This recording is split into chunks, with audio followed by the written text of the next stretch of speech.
সুপ্রিয় দর্শক, ভিওডি বাংলা নিয়মিত আয়োজন নিউজ নেটওয়ার্কে আপনাদের সবাইকে স্বাগত জানাচ্ছি। আমি মঞ্জুর মিলন।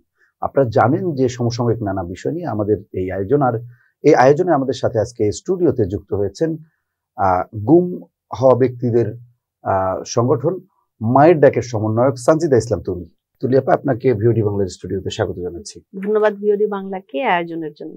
আমরা জানি যে মায়ের ডাক এই সংগঠনটির যে কারণে জন্ম হয়েছিল, যে যারা গুম হয়েছে সেই ফ্যাসিস্ট স্বৈরাচারী আমলে তাদের পরিবারের সদস্যরা, তাদের উদ্যোগে এটি হয়েছে। আপনি সেই উদ্যোগের সামনেই ছিলেন, নেতৃত্ব দিয়েছেন। যে লক্ষ্য নিয়ে আপনারা এই সংগঠনটি গঠন করেছিলেন, পথ চলা শুরু করেছিলেন, আমরা জানি সেই সুনির্দিষ্ট লক্ষ্যে আপনারা পৌঁছতে পারেনি, কিন্তু আসলে আপনারা কতদূর এগিয়েছেন এই সংগঠন নিয়ে?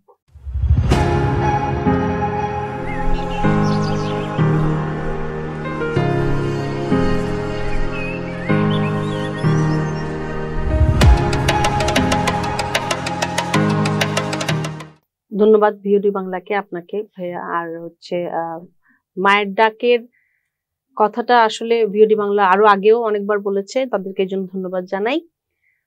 মায়ের ডাকের পথ চলাটা শুরু হয় যখন থেকে আমরা গুমের সাথে পরিচিত হওয়া শুরু করি। যেমন আমার ভাইদেরকে যখন ইলিয়াস আলী ভাই থেকে শুরু করে চৌধুরী আলম ভাই এবং যারাই অপোজিশন পলিটিক্যাল পার্টির স্ট্রং অ্যাক্টিভিস্ট বা লিডার ছিলেন, তাদেরকেই কিন্তু সেই সময়টাতে শেখ হাসিনার ফ্যাসিস্ট রেজিমের সময় গুম করা হয়।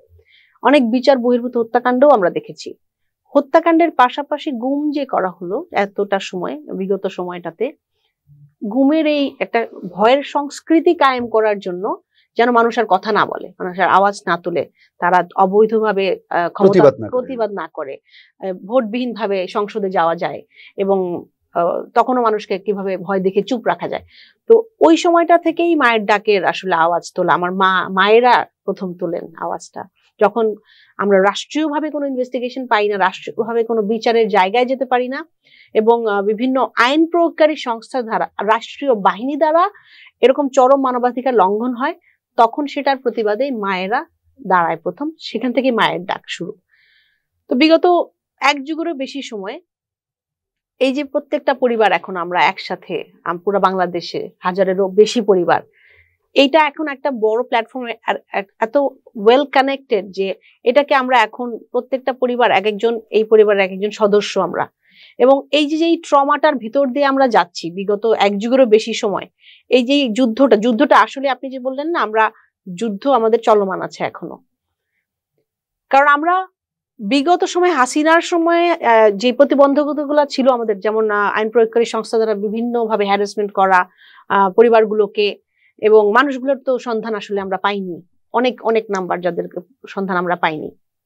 এবং পাশাপাশি এই পরিবারগুলোকে জীবন ধারণ করতে হয়েছে এবং বেশিরভাগ পরিবার কিন্তু মার্জিনালাইজড, এবং এই পরিবারগুলোর ক্ষেত্রে জীবন ধারণ করে চলা, তাদের ছোট ছোট যে সন্তান, তাদের শিক্ষা নিশ্চিত করা, তাদের যারা আমাদের এল্ডারলি প্যারেন্টস যারা, তাদের চিকিৎসার ব্যবস্থা করা, এইগুলা পাশাপাশি চালিয়ে যুদ্ধটা এক যুগের বেশি সময় এই পর্যন্ত আনাটা, আমি বলবো যে আমরা জানি না আসলে অনেক বড় একটা পাহাড় আমাদেরকে পার হতে হয়েছে, অনেক বড় একটা কষ্টের মুখোমুখি হয়ে সামনাসামনি এটা মোকাবেলা করতে হয়েছে।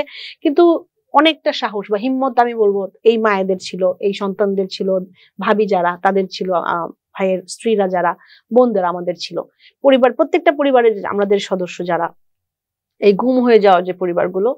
এবং আপনি দেখেন যে আমাদেরকে কোনো জায়গায় রাস্তায় দাঁড়াতে দেওয়া হতো না, কোনো ভেন্যু দেওয়া হতো না, তারপরেও কিন্তু আমরা এই আন্দোলন চলমান রেখেছি। আমাদেরকে শাহবাগ থেকে যখন হাজারো পুলিশ ব্যারিকেড দিয়ে সরিয়ে দেয়, আমরা ব্যানার তখনও কিন্তু নামাইনি, ব্যানার ধরে নিয়ে কিন্তু আমরা প্রেস ক্লাবের সামনে যে আমাদের দাবিগুলো আমরা তুলে ধরেছি। এবং যখন আসলে তখন আমরা অনেক মানুষকে আমরা আগস্ট পরবর্তীতে দেখতে পাচ্ছি, কিন্তু তখন কিন্তু এত মানুষ ছিল না তখন। আরেকটা যেটা বললেন যে প্রথম থেকে আমাদের দাবি ছিল, আমাদের যেই ভাইদেরকে গুম করা হয়েছে আইন প্রয়োগকারী সংস্থা দ্বারা তুলে নিয়ে যাওয়া হয়েছে, এবং এগুলা কিন্তু অনেকটা, প্রত্যেকটা কেসের ক্ষেত্রে আই উইটনেস আছে এবং আমরা জানি কোন বাহিনী কাদেরকে আসলে তুলে নিয়ে গেছে। এখন বিগত সময়টা অনেক বড় একটা সময় ছিল যখন আমরা এখন আসলে এই ফ্যামিলিগুলো ভেরি ওয়েল কানেক্টেড। তো এই যে এইগুলার আমরা প্রত্যেকটা পরিবারের তখন থেকে এই পর্যন্ত চাওয়া একটাই ছিল যে আমার সন্তানকে ফেরত দেন, জীবিত অবস্থায় পরিবারের কাছে ফেরত দেন, সেই চাওয়াটার আন্দোলনে এখনো রয়ে গেছে। এবং একটা প্রপার ইনভেস্টিগেটিভ মেকানিজম কাজ করা, ইনভেস্টিগেটিভ মেকানিজমটা ইন্টারন্যাশনাল স্ট্যান্ডার্ডে হওয়া, যাতে আসলে আমাদেরকে একটা স্বচ্ছ বিচারিক প্রক্রিয়া নিশ্চিত করে, স্বচ্ছ ইনভেস্টিগেশন নিশ্চিত করে, ইনফরমেশনটা আইডেন্টিফাই করে জানায় ফ্যামিলিকে যে তার সন্তান আসলে তার সাথে কি হয়েছে, তাদেরকে নিয়ে যাওয়ার পরে। এটি তো রাষ্ট্রের দায়িত্ব, কিন্তু আমার প্রশ্নটি হলো যে সেই সময় এই আইনি সহায়তা বা রাষ্ট্রীয় বাহিনীর যে সহায়তা, তদন্ত করে বের করা যে সে জীবিত আছে না মারা গেছে, এরকম একটা তথ্য তো আনুষ্ঠানিকভাবে আইন শৃঙ্খলা বাহিনী কিংবা তদন্তকারী সংস্থাগুলো দিবে। কিন্তু আমার কথা হলো সেই সরকার এটা করেনি, এটি খুবই স্বাভাবিক। কিন্তু পরবর্তী যে আমাদের 5 আগস্ট পরবর্তী বিপ্লবী সরকার বা গণ অভ্যুত্থান পরবর্তী সরকার, আমরা যাই বলি না কেন, সেই সরকার কেন এখন পর্যন্ত এটি নিশ্চিত করতে পারেনি যে আসলে গুম হওয়া ব্যক্তিদের অবস্থা কি, তারা কোন অবস্থায় আছেন বা আদৌ বেঁচে আছেন কিনা। এই জায়গাটাতে যদি আসি, আপনি দেখেন যে আমি আসলে বিপ্লব বলি না এটাকে, আমি গণ অভ্যুত্থান বলে, আমি পরিবর্তন দেখেছি। কারণ হয়তো আমি আপনার সাথে এখানে বসে কথা বলতে পারছি বা আমরা এটা প্রকাশ করতে পারছি, এইটুকু পরিবর্তনই আমরা আমাদের থেকে দেখতে পাচ্ছি। কিন্তু এই গভর্নমেন্ট ফর্ম করার পরে, ইন্টারিম গভর্নমেন্ট আসার পরে, অভ্যুত্থানের পরে যে হাজারো ভাইদের, হাজারো আমাদের দিনমজুর যারা ছিলেন, শ্রমিক, ছাত্র জনতা, সবার রক্তের বিনিময়ে কিন্তু আমরা এটা পার হয়ে এসেছি। এবং এইটা শুধুমাত্র যে জুলাইয়ের আন্দোলনের ফলে অভ্যুত্থান হয়েছে সেটা না, তার শুরু হয়েছিল কিন্তু বিগত 15 বছর আগেই। ফ্যাসিস্ট রেজিমের যখন থেকে শুরুটা হয়েছিল, যখন থেকে প্রথম গুমটা হয়েছিল, যখন থেকে প্রথম এক্সট্রাজুডিশিয়াল কিলিং তারা বিচার বহির্ভূত ভাবে করেছিল, তখন থেকেই কিন্তু শুরু হয়েছিল। এবং প্রত্যেকটা পরিবার যখনই আওয়াজ তুলেছে, যখনই একটা ছবি নিয়েও দাঁড়িয়েছে, এই আন্দোলনেরই ফলস্বরূপ কিন্তু এটার বহিঃপ্রকাশ কিন্তু আমরা জুলাইয়ে দেখেছি। তো জুলাইয়ের পরে আমাদের এই পরিবর্তন থেকে আসলে এইটার স্টেক হোল্ডার সবাই। তো প্রত্যাশাটা আসলে আমাদের সহ পুরা বাংলাদেশেরই হয়তো প্রত্যাশাটা এখানে ছিল যে প্রথম ও প্রধান প্রায়োরিটি হবে যত মানবাধিকার লঙ্ঘন হয়েছে, গুম, খুন, জুলাইয়ে যত গণহত্যা চলেছে এর মধ্যে, তাদের বিচার করা। কিন্তু সেই জায়গায় আপনারা জানেন যে গভর্নমেন্ট একটা ইনকোয়ারি কমিশন করেছে গুম হয়ে যাওয়া ব্যক্তিদের জন্য, যেখানে প্রায় 5 জন ব্যক্তির একটা কমিশন। তো সেই কমিশনের আসলে ক্যাপাবিলিটি বা ক্যাপাসিটি কি আছে, যার ফলশ্রুতিতে কিন্তু আমরা 1 বছর পার হয়ে যাওয়ার পরেও স্পেসিফিক ভাবে কোনো কেসের আইডেন্টিফাই করা বা জানানো পরিবারকে দায়িত্ব নিয়ে তাদের সাথে কি করা হয়েছে সেটা নাই।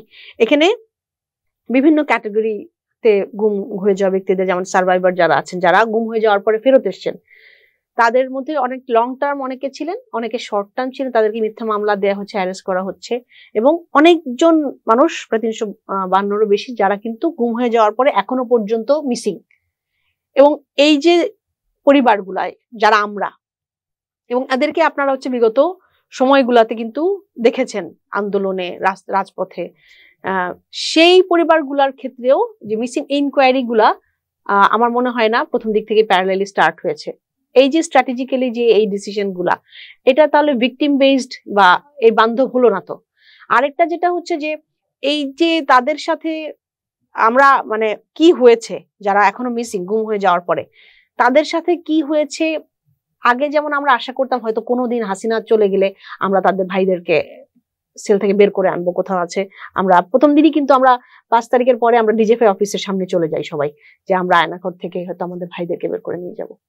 এখনকার যে অপেক্ষাটা, এই 1 বছর পার হয়ে যাওয়ার পরে, যখন এর মধ্যবর্তী সময়ে এতগুলো আয়নাঘর বের হয়ে আসছে এবং আয়নাঘর গুলাতে আমরা দেখতে পাচ্ছি যে এভিডেন্স গুলাকে ডিস্ট্রয় করা হচ্ছে, এবং এখন কিছু কিছু ইনভেস্টিগেশনে আমরা জানি কোন কোন বাহিনীর কারা কারা ছিল, এতটা কিছু জানার পরেও অনেক প্রতিবন্ধকতা বা বাধা, যেটা এখনো সত্যটাকে আমাদের কাছে আসতে দিচ্ছে না, যেইটার ক্ষেত্রে আমরা আসলে অনেক আশা হতো। এবং আমাদের যে এক্সপেকটেশনটা ছিল 12 বছর আগের থেকে, যে এক্সপেকটেশনটা অগাস্টের পরে আসলে অনেকটা চূড়ায় চলে গিয়েছিল, যে এখন তো আর কোনো বাধা থাকার কথার কথা। তাহলে 1 বছর পরেও কেন একটা পরিবারও জানতে পারলো না তার ভাইয়ের সাথে কি হচ্ছে? আর যেই বিভৎস রকমের সত্যটা হয়তো আমাদের জন্য অপেক্ষা করছে, যে ভয়ঙ্কর রকমের সত্যটা, যে যদি বেঁচে না থাকে তাদের সাথে কি করা হয়েছিল, এই সত্যটার জন্য কিন্তু আমরা প্রতিদিন অপেক্ষা করে যাচ্ছি। রাষ্ট্রের দায়িত্ব ছিল প্রথম থেকে আসলে এই ইনভেস্টিগেশন করে এই জিনিসগুলো মানুষের, আমাদের মতো ভিকটিম যারা আছেন পুরা সারা দেশে যে ট্রমার মধ্যে দিয়ে যাচ্ছে তাদের জন্য এই করাটা, যে আইডেন্টিফাই করে বলাটা তার সন্তান কি আছেন নাকি নাই, অ্যাটলিস্ট এটা জানার অধিকার প্রত্যেকটা বাবা মার আছে। অবশ্যই, কেননা একটা রাষ্ট্র যদি এটি করতে ব্যর্থ হয় তাহলে তো সেই রাষ্ট্রের যে স্তম্ভগুলো যারা এটি নিয়ে কাজ করে, যেমন মানবাধিকার বলি বা আমরা একটা নাগরিকের যিনি আইনের আওতায় যান বা কোনো অপরাধী হন, তারও তো রাষ্ট্রের দায়িত্ব আছে তাকে আইনি সহায়তা দেওয়া কিংবা তাকে তার জাস্টিস পেয়ে দেওয়া। যাই হোক, এই যে আপনারা কাজ করছেন সরকারের সাথে, কি এগুলো নিয়ে আপনারা দেন দরবার করছেন কিংবা যে কোঅর্ডিনেট করছেন কিনা যে আসলে কি হচ্ছে বা কি আমরা কিছু জানতে পারছি না? আমাদের তো আপনারা জানেন যে প্রতি সময় এইটাই তুলে ধরতে হয় এবং আমরা আশা করিনি যে এই সময়টাতে, এই 1 বছরের সময়টাতে আমাদেরকে রাজপথে দাঁড়াতে হচ্ছে, মানববন্ধন করতে হচ্ছে, গুম কমিশনে বারবার যেতে হচ্ছে, যে প্রোভাইড করার পরেও তথ্য অনেক কিছু দেওয়ার পরেও তাদেরকে আবার জানতে চাচ্ছি বারবার যে তাদের সাথে কি করেছে, কেন আগাচ্ছে না কেসটা। তারা বলছেন যে তারা অনেক প্রতিবন্ধকতার মধ্যে আছেন, তাদেরকে অনেক জায়গায় বাধা দেওয়া হচ্ছে। তাহলে আমাদেরকে এখন তাহলে কার কাছে আমরা যাব? আমাদেরকে জানানোর ক্ষেত্রে এখন যদি যেই বাহিনী ধরে নিয়ে গেছে, র্যাব নিয়ে গেছে বা ডিজিএফআই নিয়ে গেছে বা পুলিশ নিয়ে গেছে বা সাদা পোশাকে নিয়ে গেছে, এইটা আইডেন্টিফাই করে দেওয়ার দায়িত্ব তো সরকারের। এখন আপনি কমিশন দিয়ে করেন আর আইসিটি ট্রাইব্যুনাল দিয়ে করেন, আর যথার্থভাবে ক্যাপাসিটি বা ক্যাপাবিলিটি যদি না থাকে তাহলে সেটা দেওয়ার দায়িত্বও কিন্তু সরকারের। সেই জায়গাতে এখনো কোনো আশানুরূপ কিছু আমরা দেখতে পাইনি এবং প্রত্যেকটা পরিবার আসলে এই ভয়ঙ্কর রকম ট্রমাটা নিয়ে এগিয়ে যাচ্ছে। এই জাতির মানে বিরাট একটা অংশ এখন বাংলাদেশে আমি যদি বলি, তারা কিন্তু আশাহত, অনেকটা আশাহত। কারণ 12 বছর আগে আমরা আসলে যেই জায়গায় ছিলাম, আসলে কে খুঁজছে ইনকোয়ারিটা আসলে কে করছে? এই আমাদের জাতিসংঘের একটা ওয়ার্কিং গ্রুপ আছে, আপনি জানেন, কিছুদিন আগে এসেছিলেন তারা। তো তাদের একটা ম্যান্ডেট, যেটা ম্যান্ডেটটা হচ্ছে গুম হয়ে যে মিসিং যারা, তাদের জন্য ওই ওয়ার্কিং গ্রুপটা কাজ করে। তো তখন ওনারা যখন বসলেন কমিশনের সাথে, আমাদের সাথে সবার সাথে বসলেন, তখন প্রত্যেকটা ভিকটিম থেকে আসলে ওই কথাটাই আসলো যে আমরা তো 1 বছর পার হয়ে যাচ্ছি, এত আপনারা শুনছেন, রিসার্চ করছেন, যারা সার্ভাইভার তাদের থেকে নিচ্ছেন তথ্য এবং রিপোর্ট দিচ্ছেন। 2টা রিপোর্ট গিয়েছে চিফ অ্যাডভাইজারের কাছে, আরেকটা রিপোর্ট যাবে। আর এত কিছুর পরে আসলে এই যে যারা মিসিং, তাদেরকে আসলে কে খুঁজছে, ওটার উত্তরটা আসলে আর আসেনি, উত্তরটা এখনো পাওয়া যায় না। এরকম একটা সরকারের কাছে তো আসলে চাপ প্রয়োগ করার কিছু নাই। যাদের এই যে গণ অভ্যুত্থান বলি বা এই যে পরিবর্তন বলি, পরিবর্তনের চাওয়াটাই ছিল যে মানুষ যারা গুম খুন, তাদের অ্যাটলিস্ট তাদের হদিস, যারা গুম হয়েছেন কিংবা যারা মারা গেছেন, তারা কিভাবে মারা গেল, একটা রাষ্ট্রের তো এটুকু দায়িত্ব। তো আমরা প্রত্যাশা করবো এই সরকার সেটি নিশ্চিত করবে। আমরা একটু আলোচনাটা চেঞ্জ করতে চাচ্ছি। আমি জানতে চাইছি যে এই সরকার ক্ষমতা আসার পরে আমরা দেখলাম নির্বাচন কমিশন গঠন করেছে নির্বাচনের লক্ষ্যে, তারপরে ঐকমত্য কমিশন বিভিন্ন সংস্কারের উদ্দেশ্যে, সেটি নিয়ে নানান ধরনের আলোচনা সমালোচনা চলছে, পিআর পদ্ধতি নিয়ে আলোচনা সমালোচনা চলছে, বিভিন্ন রাজনৈতিক দলগুলোর মধ্যে ডিবেটও চলছে। এটি গণতন্ত্রের সৌন্দর্য। কিন্তু আমরা দেখতে পাচ্ছি যে এই সরকার একটা নির্বাচন আয়োজন করতে যাচ্ছে, কিন্তু এই যে নির্বাচন কমিশন, পাশাপাশি ঐকমত্য কমিশন, এছাড়াও যারা কাজ করছে এগুলো নিয়ে, আমরা যেমন ধরি মানবাধিকার কমিশন, যে যার জায়গা থেকে কাজ করছে, কিন্তু আমার কাছে কেমন যেন মনে হচ্ছে একটা সমন্বয়হীনতা। আমরা নির্বাচনের দিকে ঠিকই যাচ্ছি, কিন্তু নির্বাচনের পরিবেশ ঠিক হচ্ছে কিনা। মানে একটা উদাহরণ দিলাম আপনাকে, আপনি কি বলবেন? প্রথমত যে ট্রানজিশনাল ডেমোক্রেসির এই সময়টাতে, এই ক্রিটিক্যাল টাইম, এটা বাংলাদেশ কখনো আমার মনে হয় না ফেস করেছে। তো সেই জায়গাতে আসলে ঐক্যবদ্ধভাবে কাজ করা এবং যাদেরকেই যে কমিশন ফর্ম করা হোক না কেন, সেইখানে একটা সামঞ্জস্যতা থাকা খুবই জরুরি। যেমন আপনি যদি ঐক্যমত্য কমিশন বললেন, আজকে তাদের একটা মিটিং ছিল, আপনি যদি ধরেন 9 কোটি নারী আর 9 কোটি পুরুষদের মধ্যে ওখানে একজন মহিলা ছিলেন ঐকমত্য কমিশনে, এটা কি রিপ্রেজেন্ট করে আসলে?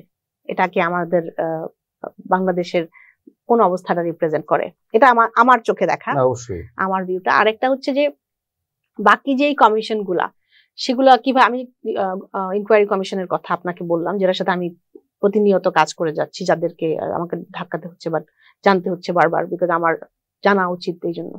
কিন্তু বাকি যে পুলিশ কমিশন বলেন, যে কমিশন বলেন, তাদের ক্ষেত্রে ইফেক্টিভ কোনো রেজাল্ট কি দেখতে পাচ্ছেন কিনা, সেই জায়গাতে আসলে আর কমিশনের কাজগুলো আসলে এটা চলমান থাকে। এটা একটা সার্টেন পিরিয়ড ফিক্স করে দিলেই কি এটা শেষ হয়ে যায় কিনা, আমার তো মনে হয় না, কারণ এটা তো চলমান একটা প্রক্রিয়া। আর যখন এই যে ট্রানজিশনাল ডেমোক্রেসির কথা বললাম, এইরকম একটা পরিস্থিতির মধ্যে দিয়ে বাংলাদেশ যায়, আর আমার মনে হয় না আমাদের যে কোনো রাজনৈতিক মহল বলেন, যে কোনো স্টেক হোল্ডার বলেন, তাদের এই এক্সপিরিয়েন্সও আছে যে এটাকে ওয়েল ট্যাকেল করার। বাট এইটাকে ওয়েল ট্যাকেল করার জন্য সবার এক জায়গায় থাকা উচিত ছিল, যেটা যে আমরা সবাই ফ্যাসিবাদের বিরুদ্ধে। হ্যাঁ, যেখানে আমরা বিভিন্নভাবে বিভিন্ন ভিন্নতা দেখতে পাচ্ছি, এখন ভিন্ন মত ভিন্ন দল ট্যাগিং এর একটা ব্যাপার দেখতে পাচ্ছি, এবং এই যে রাজনীতির মধ্যে বিভাজন আনার যে চেষ্টা, সেটা দেখতে পাচ্ছি।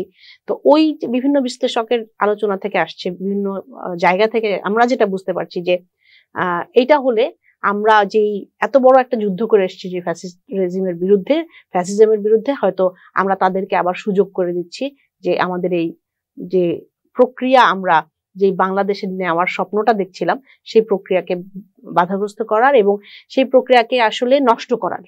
যেমন আপনি ইলেকশনের কথা যদি বলেন, প্রত্যেকটা দলের দায়িত্ব যে নিশ্চিত করা যে তাদের নেতা কর্মী বা তাদের যে অঙ্গ সংগঠন সবাই, তারা আসলে লিডারশিপের যে ডিরেকশন আসছে, সেইটাকে কি প্রতিফলনটা সেখানে ঘটছে কিনা।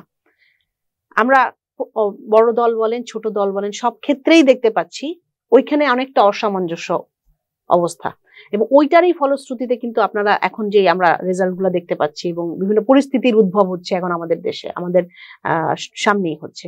তো সেই জায়গাতে বলার আছে যে ওইখানে যদি কোঅর্ডিনেশন না থাকে, বড় দল বলেন, ছোট দল বলেন, যে দলই বলেন, সেই ক্ষেত্রে কিন্তু এরকম পরিস্থিতি এবং এই ক্রিটিক্যালিটিটা বাড়ারই সম্ভাবনা আছে যদি ইমিডিয়েটলি এই ক্ষেত্রে অ্যাকশন না নেওয়া হয়। যেমন আপনি ধরেন যে কয়েকটা টায়ার থাকে, টপ লিডারশিপ, মিড লেভেল, তারপরে আমাদের গ্রাউন্ড লেভেলে যারা কাজ করে।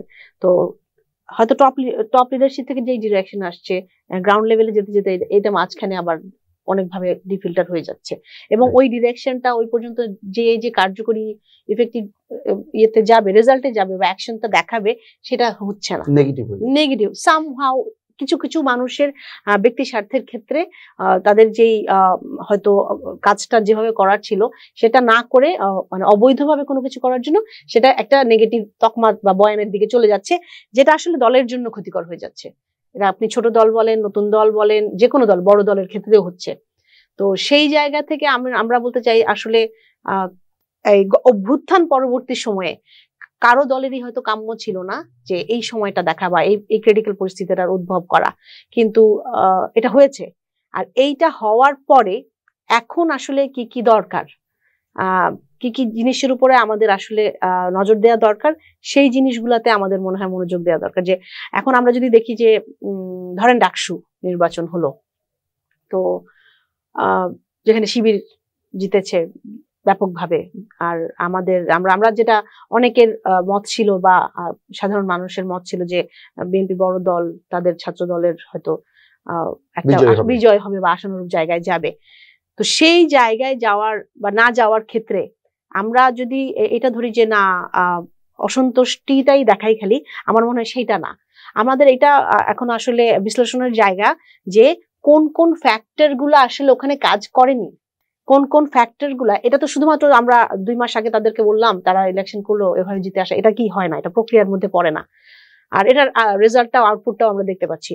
তো এইখানে যেই ফ্যাক্টর গুলা ইম্পর্টেন্ট ছিল এটাকে সাকসেসফুল করানোর জন্য, সেই মিসিং ফ্যাক্টর গুলা কি কি, সেই ফ্যাক্টর গুলাকে সামঞ্জস্যের মধ্যে আনা।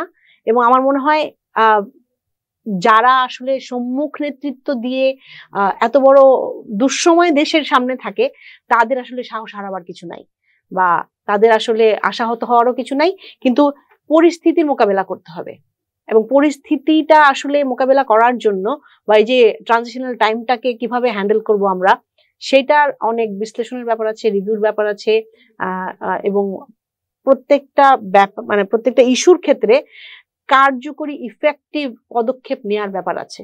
তো সেই জায়গাতে আমার মনে হয় যে আমাদেরকে ইমিডিয়েট অ্যাকশন নেওয়া উচিত। আমার একটা প্রশ্ন যে এই সরকার করছেটা কি? কারণ হলো আমরা দেখছি যে সরকার একটা নির্বাচনের শিডিউল ঘোষণা করবে, হয়তো একটা দেওয়া হয়েছে যে দিনক্ষণ দেওয়া হয়েছে যে অমুক দিন নির্বাচন বা এই সময়ের মধ্যে নির্বাচন। আমরা দেখলাম যে ভিপি নুরুর উপর একটি হামলা কারা করেছে, আপনিও দেখেছেন, আমিও দেখেছি। আবার সরকারেরই কোনো উপদেষ্টা এটার প্রতিবাদ জানাচ্ছে যে ব্যর্থতা দায় বা দায় নিতে হবে সরকার। আবার পাশাপাশি দেখলাম যে এই ঘটনায় কোনো ব্যবস্থা নেওয়া হয়নি। এইরকম একটা পরিস্থিতির মধ্যে কিভাবে রাজনৈতিক দলগুলোকে আস্থায় আনতে পারবে এবং এই ধরনের ঘটনা ঘটবে না কিংবা আরো এর চেয়ে বড় কিছু ঘটবে না, এর নিশ্চয়তা কি আছে? সেটাই আমরা খুবই আশাহত এটা দেখে, যে মানে খুবই দুঃখজনক যে ভিপি নূর ভাইয়ের মতো একজন মানুষকে এই অবস্থায় আমাদের সামনেই এভাবে করে আহত হলো এবং সবার সামনে, আসলে এটা খুবই পরিষ্কারভাবে সবার সামনে ছিল এবং এটা নিয়ে কিন্তু সবার দুঃখ প্রকাশও করলো সবাই, কিন্তু কার্যকরী পদক্ষেপ কেউ নিল না। এবং কার্যকরী পদক্ষেপ না নেওয়ার পিছনে প্রতিবন্ধকতাটা কি সেটা আসলে আমাদের সবার মনে হয় জানা উচিত বা বোঝা উচিত, এবং পরবর্তীতে যেন এই প্রক্রিয়াটা আরেকবার না হয় কারোর সাথে, সেটার জন্য কার্যকরী পদক্ষেপ নেওয়া উচিত। কারণ যখনই নেওয়া হবে না অ্যাকশনটা, তখনই কিন্তু এটা পুনরাবৃত্তি হওয়ার মানে যথেষ্ট সম্ভাবনা থাকে। তো আর শুধুমাত্র ভিপি নুরু ভাইয়ের উপর হলো সেটা যে অন্য কারোর উপর হবে না সেটাও না। তো আর পরিস্থিতি বা এটা তো রাজনীতিবিদদের জন্য অ্যালার্মিং একটা বিষয়। হ্যাঁ, কারণ যে কারোর উপর এরকম হামলা হতে পারে। সেটাই এখন কি তাহলে আমরা পরিবর্তন কোথায় নিয়ে আসলাম? যদি এখনো আমরা ফ্যাসিজমের সময় যেভাবে আমাদের উপর দমন পীড়ন বা নির্যাতন চলছে সেটার ধারাবাহিকতা থাকে, তাহলে আর আমরা পরিবর্তন হয়ে কোথায় আসলাম? আর যদি না হয় তাহলে আমাদের করণীয়টা কি আছে? এখনো যুদ্ধ আরেকবার করতে হবে কিনা, বা আর কি আমাদেরকে সামনে আনতে হবে, কি তুলে ধরতে হবে এবং কাদেরকে জবাবদিহির জায়গায় আনতে হবে?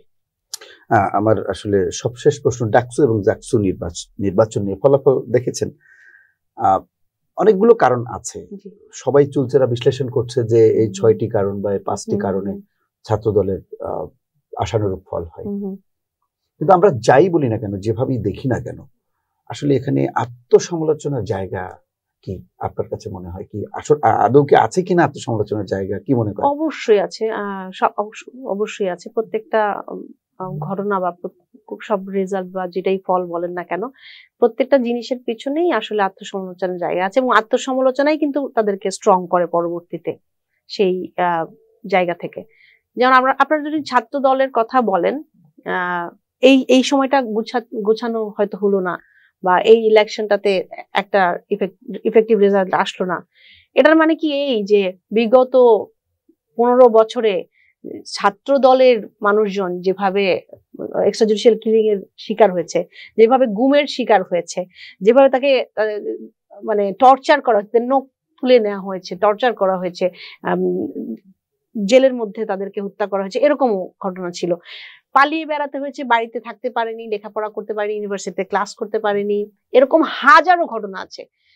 তো সেই ত্যাগ বা স্যাক্রিফাইস গুলার কথা যদি চিন্তা করেন আপনারা, তাহলে তার পরিপ্রেক্ষিতে একটা এত বড় সংগঠনকে গুছিয়ে এনে আসলে যেই জায়গায় আশানুরূপ ভাবে হয়তো প্লেস করাটা এখন তাদের পক্ষে সম্ভব হয়নি।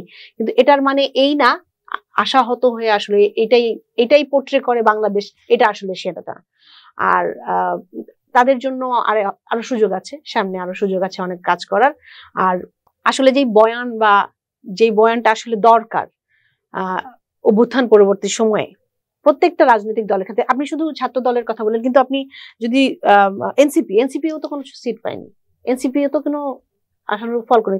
জুলাইয়ের পরবর্তী অভ্যুত্থানের পরবর্তী একটা দল, তাদের তো ব্যাপকভাবে আসার কথা, তাই না?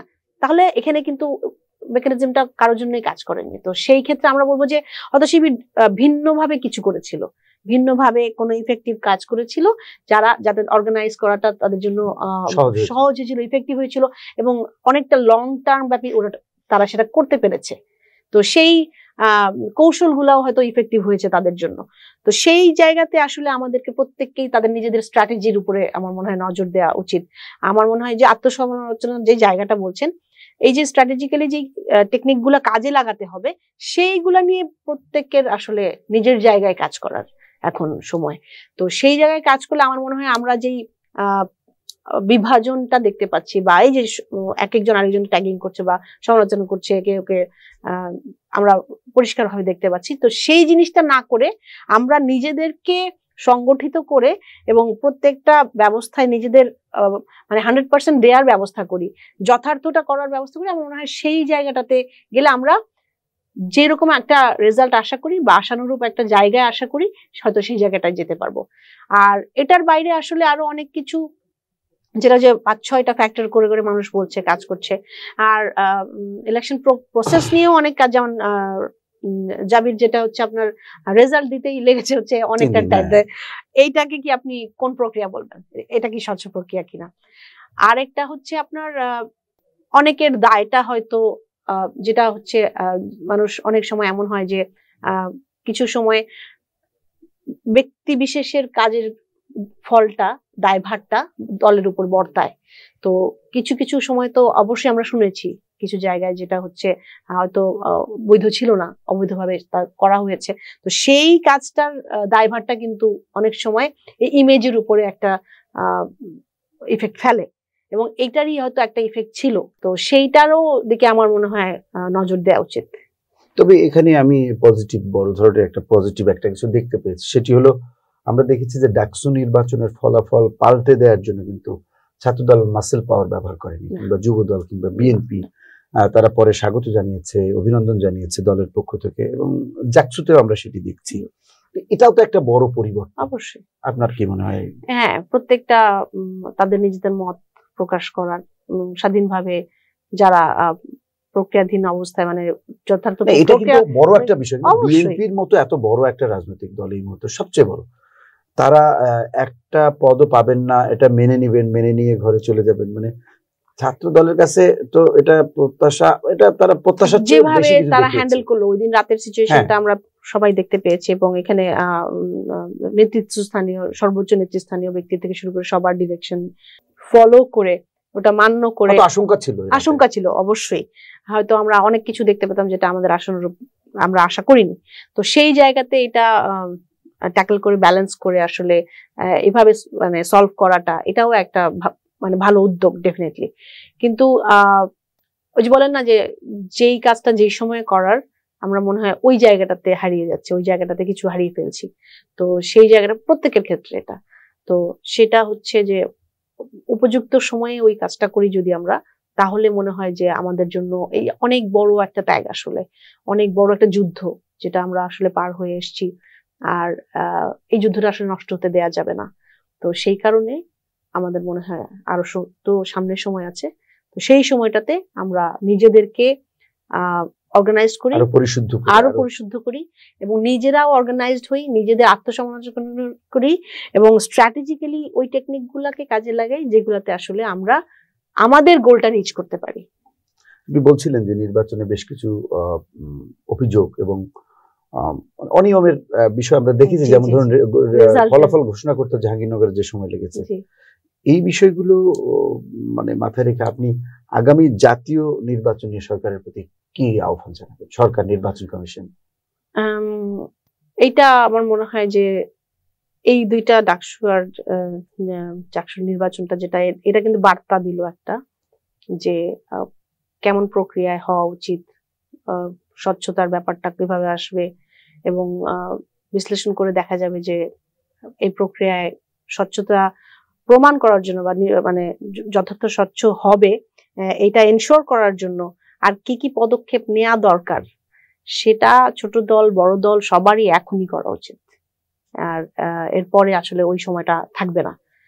তো আর আমার মনে হয় যে ছাত্র দলের এই শুধুমাত্র ইলেকশন যেটা, সেটাই রিফ্লেকশন না আসলে জাতীয় পর্যায়ের ক্ষেত্রে, কারণ সব ক্ষেত্রেই সব মানুষ তো মানে মানে সবসময় ফেরেশতা হয় না। তো সেই জায়গায় যে ভালো মানুষ আছে, ভালো কাজ আছে, ভালো জায়গা আছে এবং ভালো নীতি আছে, তো যেগুলাকে আমরা আমাদের জনগণের জন্য কাজে লাগাতে পারবো। আর অনেক জায়গায় যেটা অনিয়ম বা কিছু আমরা দেখতে পাই, সেটাকে ইমিডিয়েট যদি কারেকশনের ব্যবস্থা নেওয়া যায় আর যতটুকু সম্ভব ওই যে আমি যেটা বললাম যে কিছু কিছু মানুষের কিছু কিছু ভুল তো থাকবেই, তো সেই ভুলগুলাকে শুধরানোর কি ব্যবস্থা, অ্যাকশনটা যখন মানুষের দেখবে। কারণ পরিবর্তনের পরে, আমরা বলি অভ্যুত্থানের পরে, সবার দৃষ্টিভঙ্গির কিন্তু মানে পরিবর্তন হয়েছে। এবং রাজনীতিটা আমরা যেইভাবে আগে দেখতাম সেই জায়গাতে নাই, ওই কৌশলে আসলে রাজনীতিটা আগাবে না। সবার মতে, যারা বিশ্লেষক আর যারা রিসার্চ করছে বা যারা এই পরিস্থিতিটা আসলে দেখছে ভালো মতো, আরো হয়তো তারা আরো ভালো বুঝছে। তো সেই জায়গা থেকে আমি বলতে চাই যে রাজনীতিটা আসলে পৌঁছাতে হবে ঘরে ঘরে, ঘরে ঘরে। মানুষের যেই চোখ, মানুষের যেই চিন্তা, সেই চিন্তার মধ্যে বুঝাতে হবে যে না, তাদের জন্যই আসলে রাজনীতিটা। তো সেই জায়গাতে আসলে অনেক বড় একটা আমার মনে হয় গ্যাপ রয়ে গেছে, এবং পরবর্তীতে আমরা রেজাল্টটা এরকম দেখতে পাই। আসলে উপর দিয়ে যেটা দেখা যায় সেটা না। তো সেই ক্ষেত্রে আমাদের সবারই উচিত, যারা রাজনীতিতে মনে হয় মাঠে আছে, বা যারা প্ল্যানিং এ আছে, বা যারা একটা বাংলাদেশকে সুন্দর পরিশীলিত জায়গায় দেখতে চায়, সেই জায়গাতে আমার মনে হয় যে মানুষের জন্য রাজনীতি, আর হচ্ছে মানুষের দৃষ্টিভঙ্গির অনেক পরিবর্তন হয়েছে। সেই পরিবর্তনের সঙ্গে সামঞ্জস্য রেখেই পরিকল্পনাগুলো হওয়া উচিত। তো সেটাই, যাতে করে এই সংকটগুলো না থাকে। তুলি আপা, আপনাকে অসংখ্য ধন্যবাদ। আপনি ব্যস্ততার মাঝেও আমাদের ভিওডি বাংলাকে সময় দিয়েছেন। আশা করছি ভবিষ্যতে আপনাকে আমরা পাবো। আপনাকে অনেক ধন্যবাদ, ভিওডি বাংলাকে অনেক ধন্যবাদ, এবং আমাদের সব পরিবার মায়ের ডাকে তাদের পক্ষ থেকে অসংখ্য ধন্যবাদ। সুপ্রিয় দর্শক, সানজিদা ইসলাম তুলি বলছিলেন যে যেহেতু মানুষের মনের ভেতরে এক ধরনের পরিবর্তন এসেছে, মানুষের চাওয়াটা যেমন পরিবর্তন হয়েছে, ঠিক সেই বিষয়টি মাথায় রেখেই আগামী দিনের নির্বাচনটি করার ক্ষেত্রে সরকার যেন সেই পরিবর্তনের বিষয়টি ভেবেই আগামী দিনের নির্বাচন কিভাবে হবে, কেমন হবে, মানুষ যাতে করে এই নির্বাচন মেনে না নেয় এমন কিছু না হয়, যেটি আমরা দুটি ডাকসু এবং ডাকসু নির্বাচনে দেখলাম ব্যাপক অনিয়ম রয়েছে সেখানে, সেটি কিন্তু প্রত্যেকটি মানুষেরই চোখে পড়েছে। তো আগামী জাতীয় নির্বাচনে সেই রকম কিছু হবে না, একটা স্বচ্ছ নিরপেক্ষ নির্বাচন তারা উপহার দিতে পারবে, সেই প্রত্যাশা ব্যক্ত করে আমরা আমাদের আলোচনা আজকের মতো শেষ করছি। সবাই ভালো থাকুন, সুস্থ থাকুন, নিরাপদেই থাকুন। ধন্যবাদ।